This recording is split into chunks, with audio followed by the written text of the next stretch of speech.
Hey, what's going on, YouTube? Welcome to our channel and welcome to a new month. It is July 1st, 2020, and we're glad to be here. Thanks for joining us. We don't have any mail to open up today, and it's not because we don't have incoming mail. It's just we got one letter yesterday, and typically what I've started doing with these purchases that come in the mail is I'll get a stack of envelopes, and then me and my son will rip them together. You know, we really can't find retail product to rip, and hobby's just really not affordable for us right now. So it's one way that we can share in kind of ripping wax to some degree. So we'll pull out those singles, have a pack battle or an envelope battle between the two of us. It's a lot more fun. So that, you know, no mail today, but the good news is we still have shipments going out today. Here's 10 PWEs, you know, with pre-printed postage. Here's our example of the non-machinable stamp for more than one card, and then just you know, printed postage. 50 cents through stamps.com, 15 cents under the USPS postage price. We've got a couple bubble mailers. One of these is a Alvin Kamara RPA 3-color patch, I believe 20 out of 299. And then the other two packages are one-touches, magnetic one-touches. We had a guy stop in by 5 at a time, so we boxed those up, sent them out. So all in all, just a great day yesterday. You know, what's really cool about yesterday is the first day in a long time that we topped the $100 sales total. All right. So it's a real modest goal for us, you know, but if we can hit $100 per day selling, selling cards, man, that's perfect. That helps us really achieve some of our dreams and goals. And we've been at it for about a year now, and just now are we starting to build that momentum and starting to get to the point to where we can, you know, hell, just last week when we were talking, $20 in sales was a good day. So, you know, thanks to our customers, thanks to you out there for supporting this endeavor as well.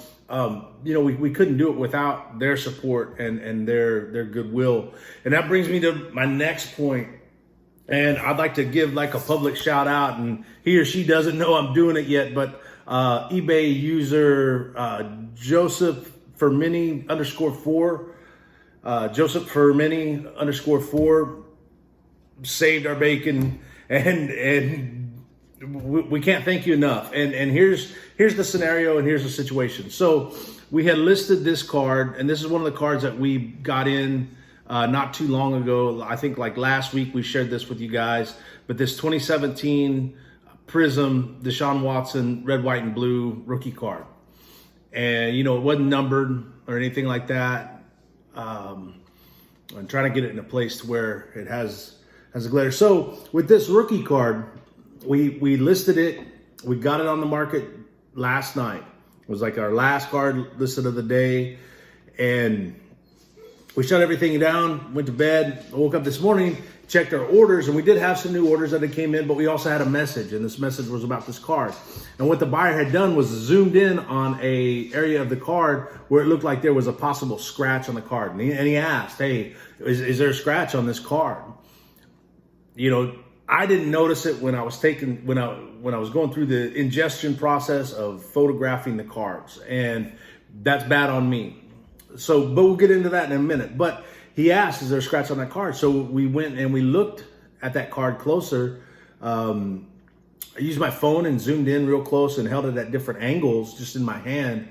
And, you know, I could see, okay, hey, there's some difference. I took a microfiber towel and a plastic sleeve, and, you know, holding that plastic sleeve with the card on a flat surface, I used that microfiber to gently clean the surface. And believe it or not, I was able to remove a lot of, you know, once the guy showed me the picture zoomed in, I was like, man, I need to do a better job of cleaning my cards before I put them up, especially a card like this, because this card ain't like this card, you know.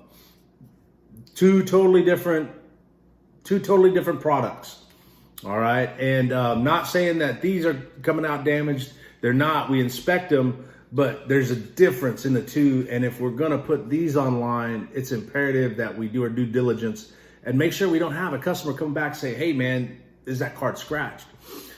We want to thank him because that question saved us the hassle of, number one, never really realizing the problem with the listing. Number two, we could have sold that to a buyer unaware, so then it ends up in the buyer's hands. He or she pulls it out and they're like, oh my God, the card's scratched. Then they're hitting us up. And the only thing we can do at that point is a full refund.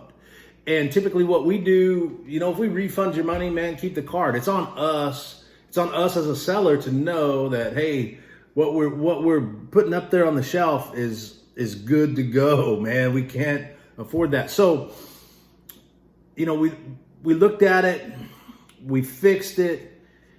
We took the listing down once we saw that there was an issue with the card, and although we cleaned it, there seemed to be a faint scratch, and honestly, man, there was some other blemishes that he didn't point out. So we removed the listing, took it off. Now, like I said, he saved us from having a situation to where we misrepresented the card to a buyer, and we don't want to do that.